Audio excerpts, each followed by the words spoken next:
Japar Godam adalah seorang preman berhati bengis yang menuntut darah musuh-musuhnya dengan menggunakan benda maksiat pembawa bencana. Samurainya sudah banyak memakan korban jiwa.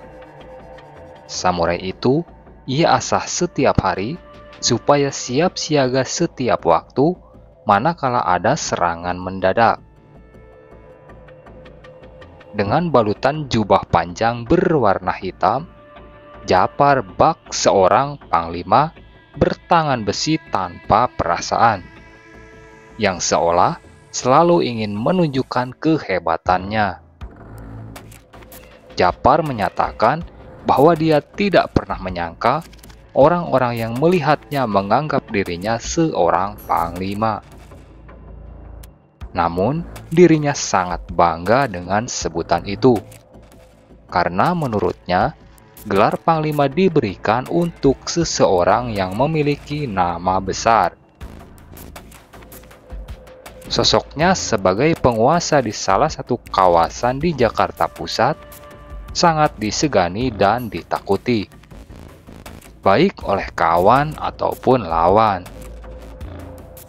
Japar akan langsung menghajar orang yang menentangnya, walaupun itu hanyalah kesalahan kecil. Semuanya dihajar tanpa rasa ampun. Sehari-hari, Japar dan anak buahnya harus siap bertikai demi mempertahankan lahannya dari invasi geng lain. Suatu hari, lokasi mangkal Japar dan anak buahnya didatangi oleh kelompok lain. Kelompok tersebut datang dengan maksud untuk mengusir Japar CS keluar dari kawasan yang dipegangnya selama ini. Tentu saja, Japar dan kawan-kawannya menentang hal tersebut. Merasa wilayah kekuasaannya hendak diambil, Japar tidak berdiam diri. Dia dan teman-temannya langsung menjawab tantangan dari kelompok lain yang ingin merebut lahan kekuasaannya. Sehingga bentrok pun tidak bisa dihindari. Japar CS pun berhasil memenangkan peperangan tersebut dan mampu mempertahankan wilayah kekuasaannya. Kemenangan itu membuahkan kesombongan yang menjadi-jadi dalam diri Japar, sehingga Japar lebih berbuat semena-mena. Berperang untuk mempertahankan wilayah acap kali dilakukan oleh Japar CS.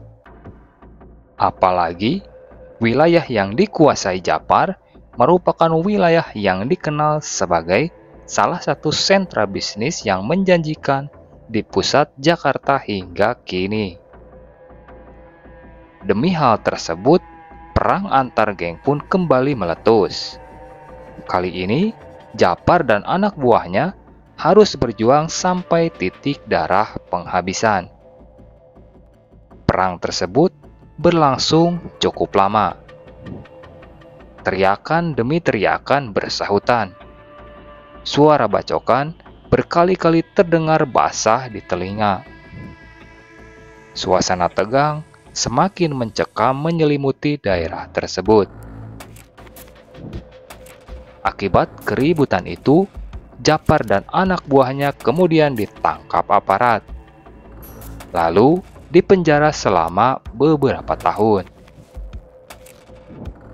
Selepas dari penjara, sang panglima pun harus kembali berhadapan dengan aparat. Seorang oknum aparat yang sedang dalam keadaan mabuk mengajak Japar berduel. Karena terdesak kondisi, akhirnya Japar pun meladeni tantangan tersebut. Dan akhirnya, oknum aparat tersebut terkapar tak berdaya. Perkelahian antar dirinya dan oknum polisi mabuk itu ternyata menambah masalah dalam diri Japar. Kawan-kawan dari oknum polisi tersebut mendatangi Japar yang kala itu sedang seorang diri.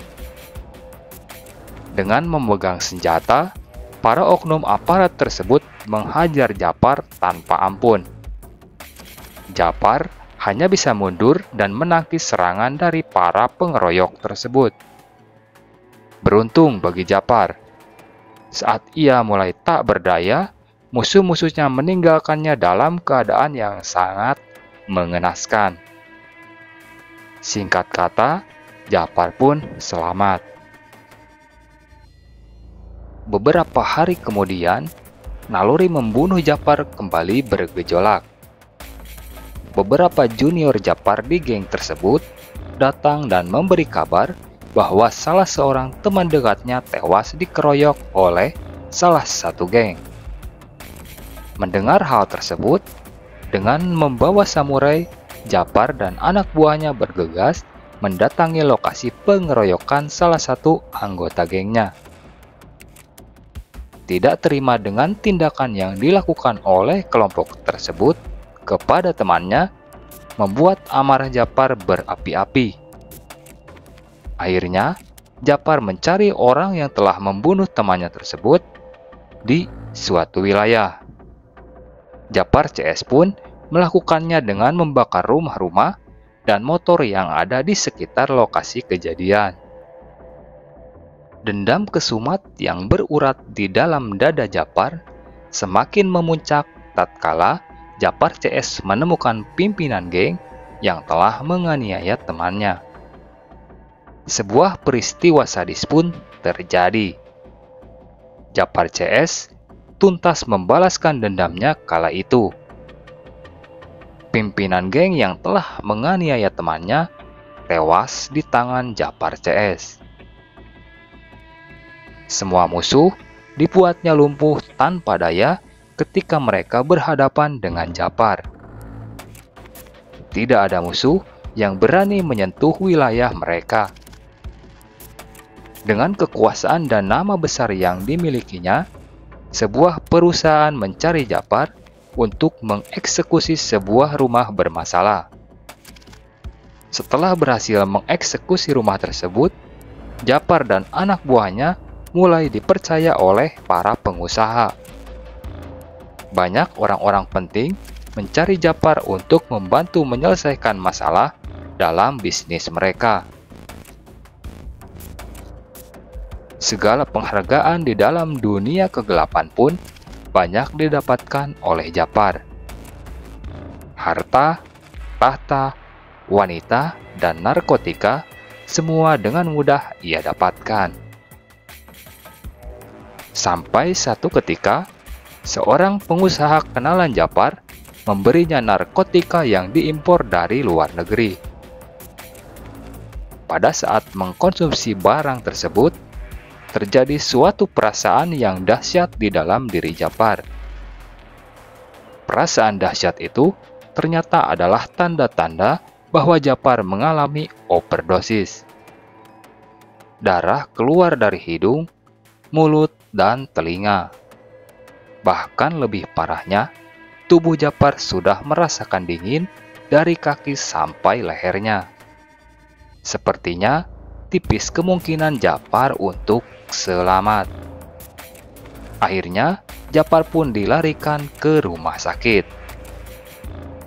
Sesampainya di rumah sakit, semua dokter yang menangani Japar mengatakan bahwa kondisinya tidak akan tertolong.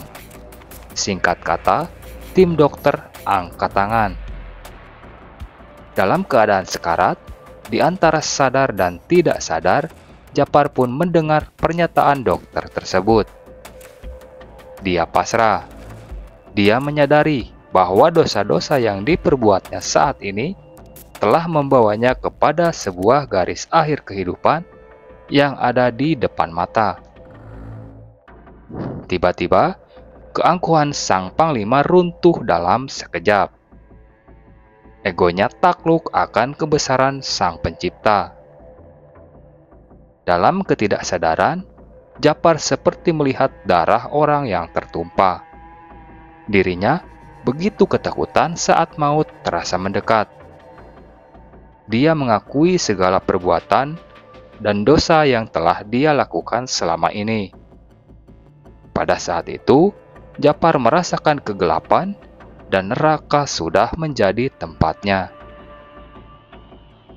Namun, di dalam batas pengharapan kepada Sang Pencipta, hati Japar berteriak kepada Tuhan agar ia mau menolongnya.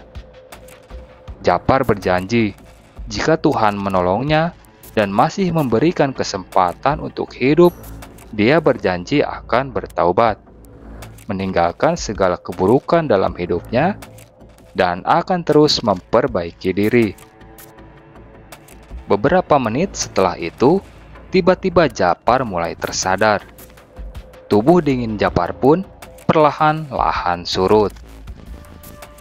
Dokter yang menyaksikan kejadian itu bingung, karena hal ini tidak pernah terjadi dalam praktiknya selama ini. Sungguh mukjizat yang luar biasa. Japar lepas dari cengkeraman maut. Menyadari dirinya masih bernapas, Japar langsung mengambil keputusan penting dalam hidupnya, yakni benar-benar akan bertaubat. Keputusan Japar meninggalkan dunia premannya mendapat reaksi keras dari teman-temannya. Teman-temannya menganggap Japar telah berkhianat kepada mereka. Namun, Japar tidak menyesali keputusan penting dalam hidupnya tersebut. Demikian rangkaian kisah tentang pertobatan seorang preman berhati bengis. Terima kasih sudah menonton video ini sampai selesai. Dan sampai jumpa lagi di video-video selanjutnya.